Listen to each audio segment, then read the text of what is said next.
Autolite and its 98,000 dealers bring you Miss Agnes Moorehead in tonight's presentation of Suspense.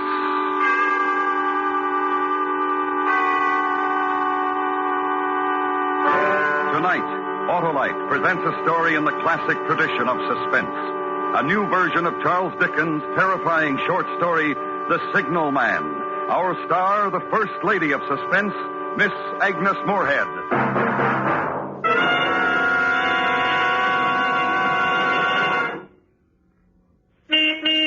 Why, it's Oscar, the super smooth and scintillating sedan. Super smooth is right, Harlow. I'm equipped with an Autolite electrical system. Ah, there's none better, Oscar, and it's because your Autolite electrical system is designed to operate as a team with all units and component parts related by Autolite engineering design and manufacturing skill to give you the smoothest performance money can buy. I know how important the electrical system is, Harlow. Sure you do, Oscar. And you know, too, how important it is to have only Autolite original service parts used when replacements are needed. Because only these parts are designed by Autolite engineers who design complete electrical systems used as original equipment on many leading makes of our finest cars, trucks, and tractors. So, friends, always insist on Autolite original service parts for your Autolite-equipped car. It pays in performance. And remember, from bumper to tail light, you're always right with Autolite. And now, Autolite presents transcribed The Signal Man, starring Miss Agnes Moorehead, hoping once again to keep you in suspense.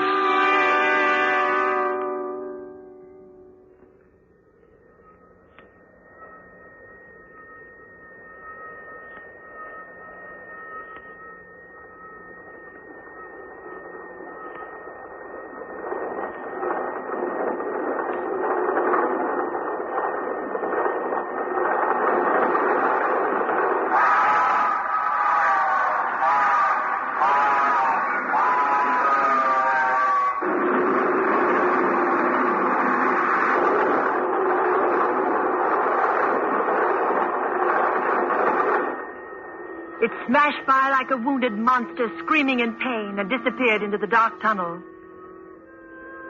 In those brief seconds, I had relived the emotions of my childhood. I still trembled with the child's terror and fascination that had surged through me the many times I stood here 20 years before. Nothing had changed. The steep, dripping wet walls of jagged stone that led down to the tracks, the gloomy mouth of the tunnel, the small signalman's shack, huddled against the side of the cutting. Even the job was held by the same man, they told me, in the village.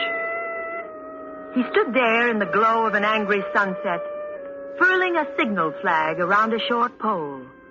I called to him. Hello! Below! Instead of looking up at me, he turned tensely to stare toward a red signal light that glowed at the mouth of the tunnel.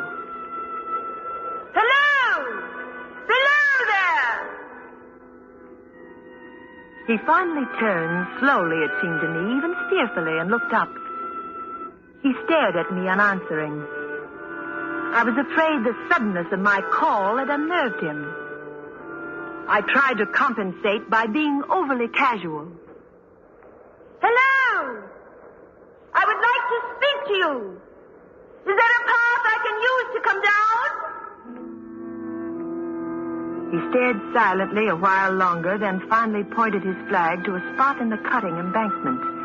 It was a zigzag path with small footholds cut through the clammy stone. The track seemed a mile below, but I was determined to get down. Midway, I sensed a vague vibration of earth and air, like a sound that could be felt but not heard. I tried to fight down a fear that suddenly gripped me. The air was filled with a violent pulsation. It seemed to have a force that could draw me down. I threw my hands up to my eyes as though to shut out some terrible sight. I flattened myself against the jagged rock and clutched hard.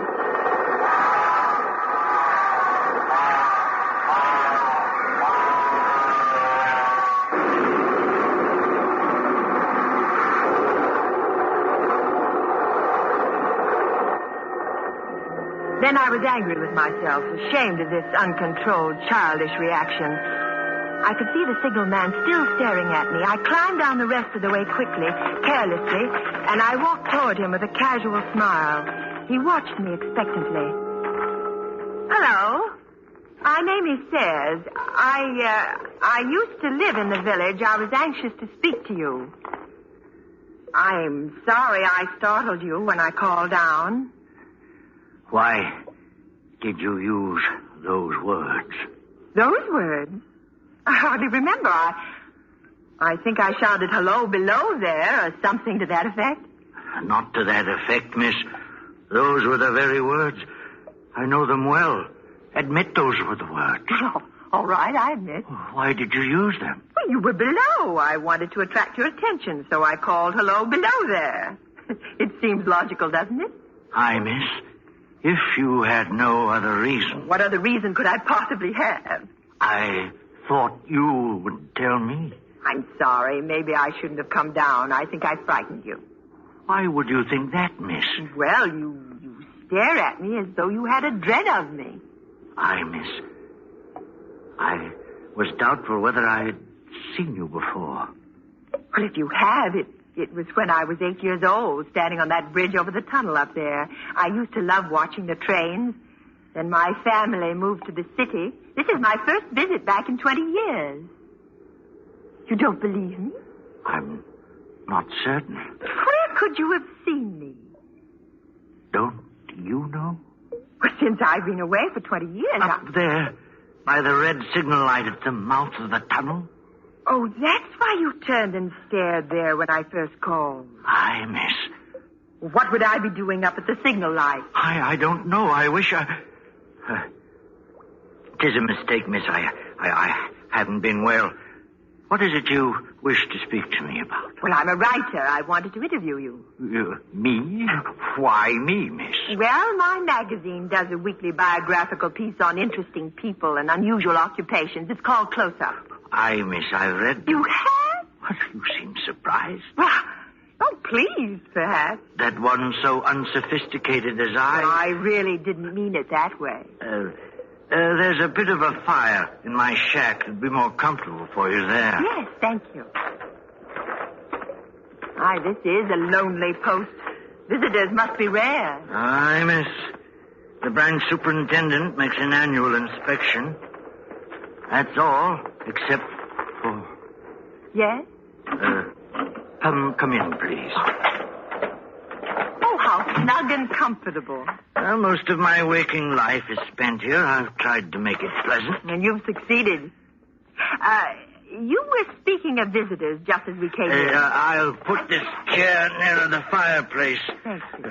One chills out there. I say you have a fine collection of books. They've given me much companionship in the long nights. Pretty weighty companions. Gibbon's Decline and Fall. Burton's Anatomy of the Melancholy. Darwin. Do they surprise you again, miss? May I be frank? I'll have to be if I'm to succeed with the article. My editor is only interested, in the... Odd? The unusual. And the level of my reading seems above the level of my station. Not many people in any station these days. Oh, come, miss, 'twas you called for frankness. Thank you, sir. Why would a man with a mind capable of absorbing these subjects stay on a desolate job like this? Good, miss. And I take no offense. You see, I had when young been very interested in the natural philosophies. Oh? I set my course, I studied hard, planned the future. Then I ran wild, misused my opportunities, went down, I've never risen again. But I've no complaint. I've made my bed, it's too late to make another. Maybe you gave up too soon. No, miss. No, there are forces beyond us that shape us. One must know when not to resist. I might have bloodied myself a while longer, but I knew I took this position 34 years ago. And you never regretted? No, not until... Won't you please tell me? You first tell me what brought you here. But I have. You said nothing of what made you think of this place specifically. There are many places and people. Well, I told you I used to come here as a child. The trains frightened and fascinated me. I always remembered it vividly through the years. I promised myself that one day I would come back and do a story on it. Good subjects aren't easy to find, you know.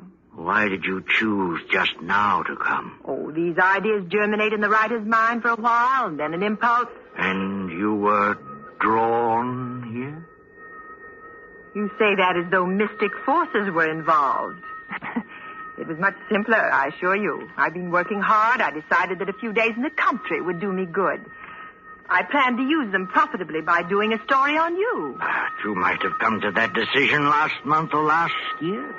Well, that's true, but I can't see why you attach such special significance to the fact that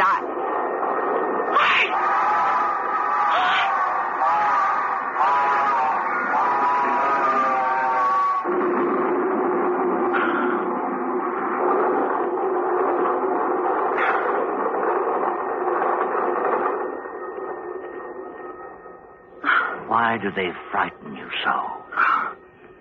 Now, wouldn't you think I might outgrow that silly, childish... Well, if I was drawn here, as you say, I guess it was to see whether I had. The modern psychiatrist would say it was a desire to relive a childhood experience. Aye, miss. There are many answers. Why are you staring at me so? Oh, was I staring at you? Please, you promised. Something is preying on your mind. Can't you tell me? It's very difficult to impart, miss. Very difficult to speak of. If you ever make another trip, I will try to tell you. Yes, of course. And I will have to make several trips before the story takes shape. When may I come again? Tomorrow? Oh, aye, miss, if you wish. I'll come at 11. You, won't have difficulty getting up? No, it was only that first trip down. I'll show my white light till you reach the top. Thank you. I'll say good night now, miss. Good night, sir. I wish you a pleasant one. I regret Oh, yes, I understand. Aye, miss. I think you do. May I ask, then, when you get to the top, don't call out to me. I beg you, don't call out. I won't. And when you come tomorrow night, please, don't call out. Of course not. Good night. And may I ask one parting question? Yes, certainly. When you came down the path earlier tonight, midway, you suddenly threw your hands up to your eyes like this, as though to shut out some dreadful sight. Why? It was that uncontrollable, childish reaction. I felt as though the train would draw me down. I covered my eyes like a child not to see it. You had no feeling that the action was conveyed to you for some reason? No. Why should it seem otherwise? Because there has been someone at the red light at the mouth of the tunnel each night for a week now, holding its hands up to its eyes like that, as though to shut out some terrible sight. And you have actually seen it? Every night. Was it there tonight when you went to the door? Yes, I saw it quite clearly. Who was it? You.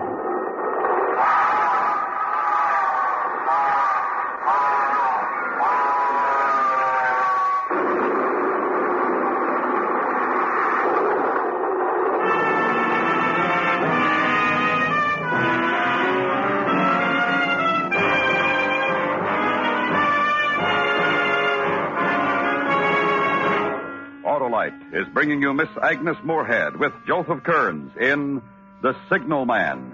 Tonight's presentation in radio's outstanding theater of thrills, Suspense.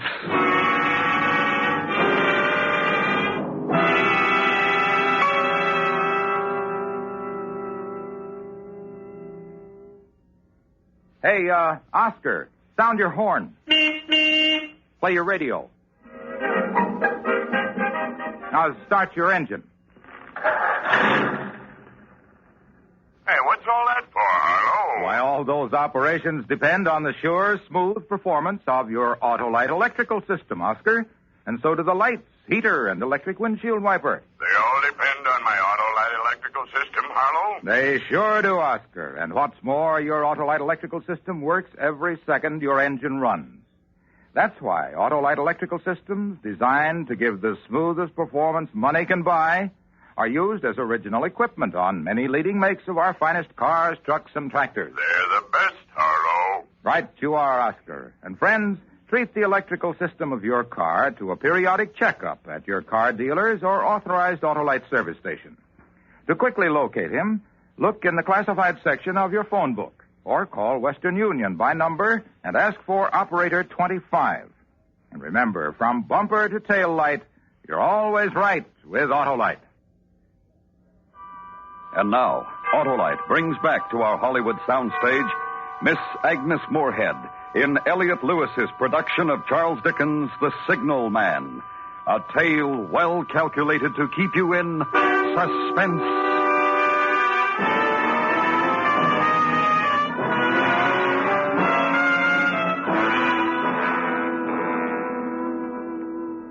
I returned the next night as the distant clocks were striking 11. The signalman waited for me at the bottom of the cutting with his white light shining.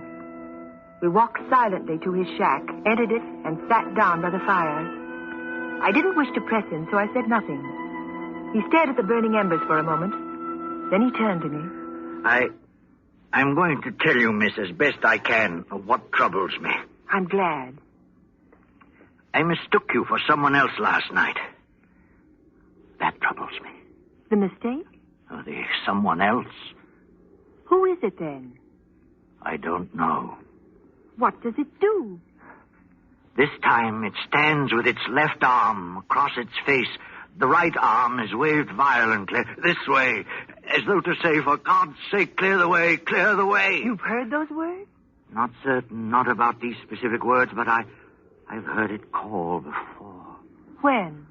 One moonlight night about a year ago, I was sitting here when I heard a voice cry, "Hello, below there."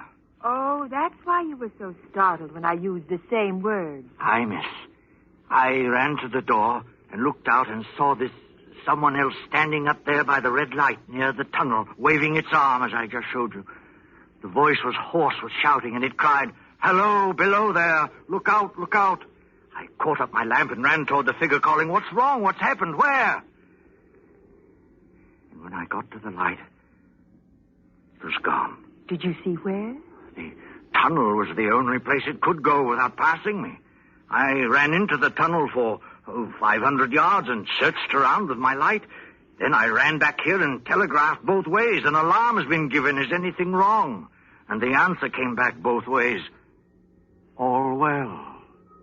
Yes, of course. Now, I'm going to take advantage of last night's permission to be frank. You've been here more than 30 years, haven't you? It isn't the most cheerful place in the world with that moaning wind through the tunnel and the wild harp it makes of the telegraph wires. It's understandable that you could have the illusion that you heard a call. And anyone staring at the dark long enough, as you did from the door, can imagine seeing something. You've let it prey on your mind so long it seems real.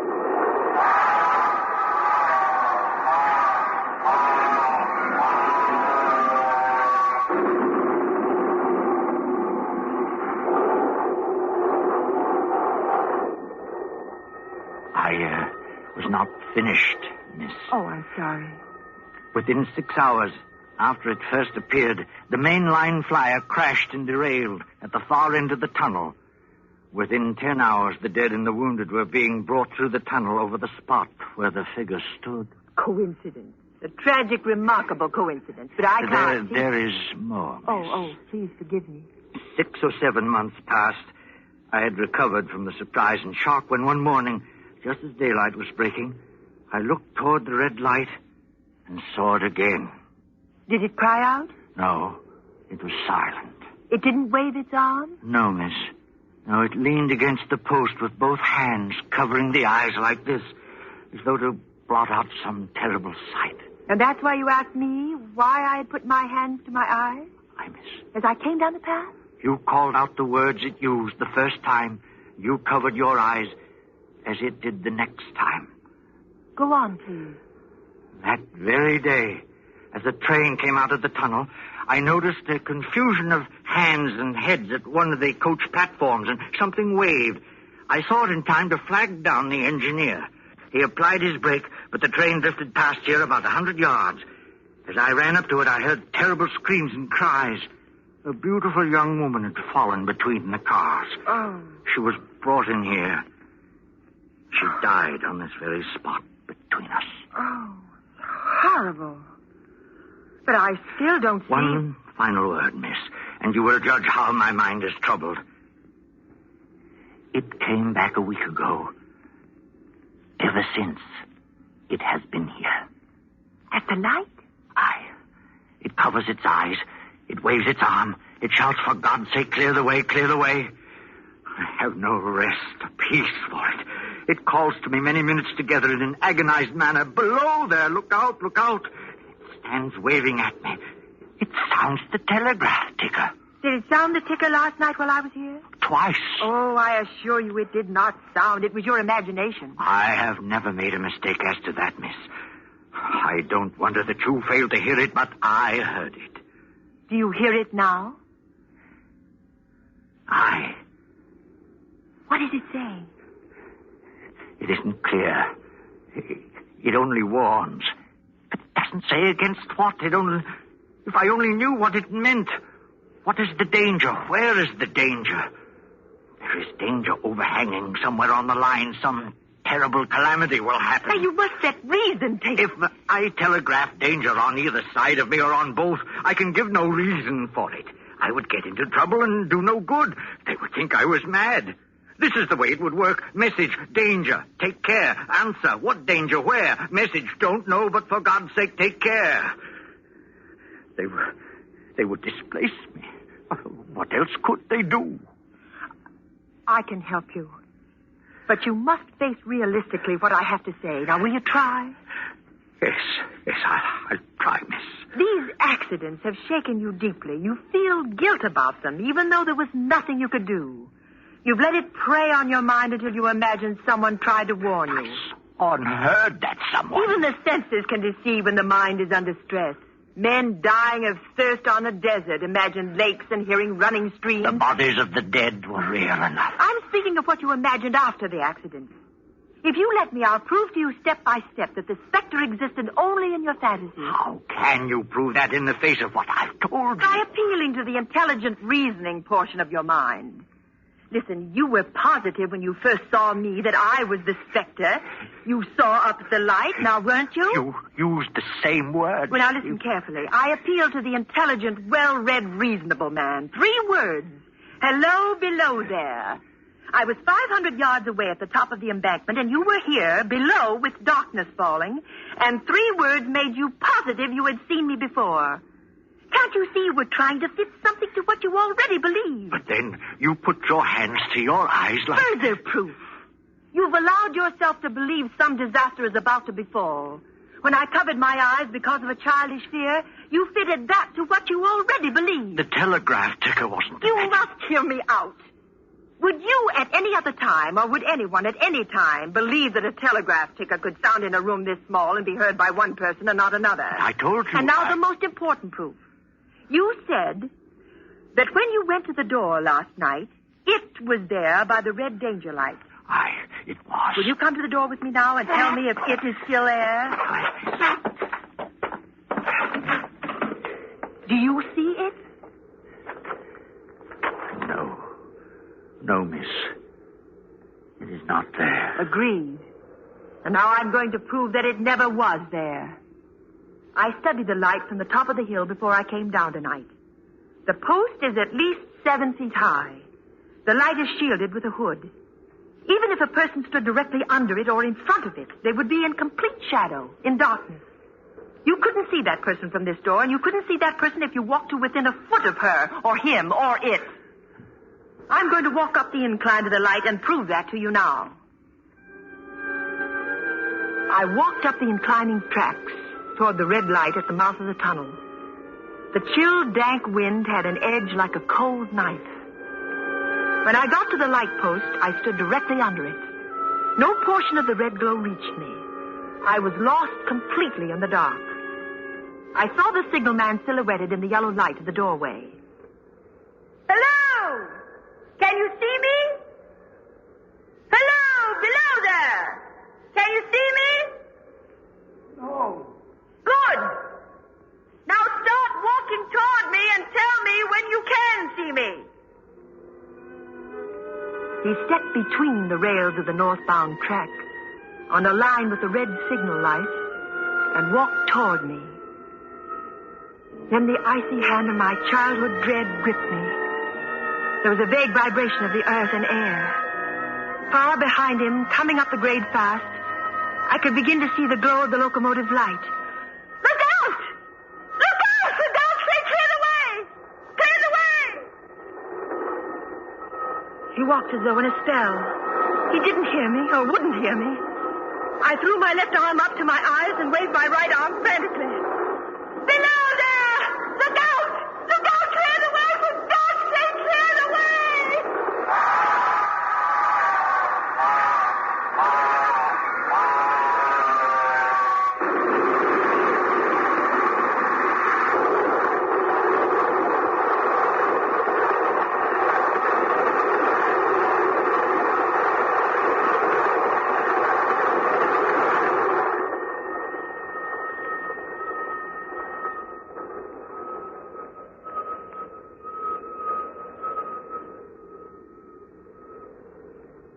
Long after it was over, they found me, still standing there, both of my hands up to my eyes to shut out the terrible sight.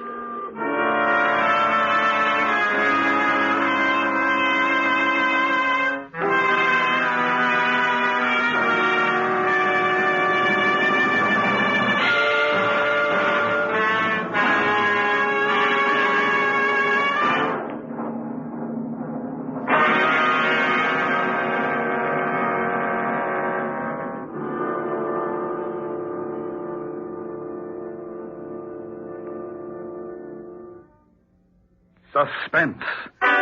Presented by Autolite. Tonight's star, Miss Agnes Moorehead. This is Harlow Wilcox again, speaking for Autolite, world's largest independent manufacturer of automotive electrical equipment. Autolite is proud to serve the greatest names in the industry. That's why during these early months of 1953, the Autolite family joins again in saluting the leading manufacturers who install Autolite products as original equipment. Just 2 weeks from tonight, as a climax to this year's Autolite Family Salute program, we will present the exciting story of the first and only round-the-world auto race. Our star will be Van Johnson, and the program will be broadcast direct from the Grand Ballroom of New York's Waldorf Astoria Hotel, where the great Easter Parade of Stars auto show will be in progress. That's Monday, April the 6th, for the auto race that stirred the world. And, of course, be sure to join us next week for another story of Suspense.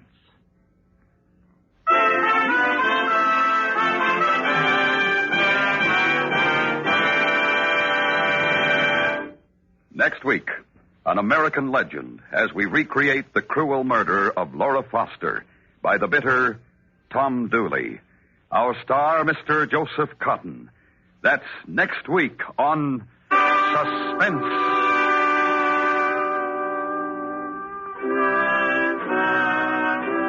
Suspense is produced and directed by Elliot Lewis, with music composed by Lucian Morowick and conducted by Lud Gluskin. Portions of the program were transcribed.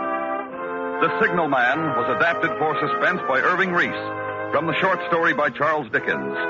In tonight's story, Joseph Kearns played the Signal Man. Agnes Moorehead has been on the road in Don Juan in Hell and can currently be seen in Metro-Goldwyn-Mayer's picture, The Story of Three Loves. And remember, next week, Mr. Joseph Cotton in Tom Dooley.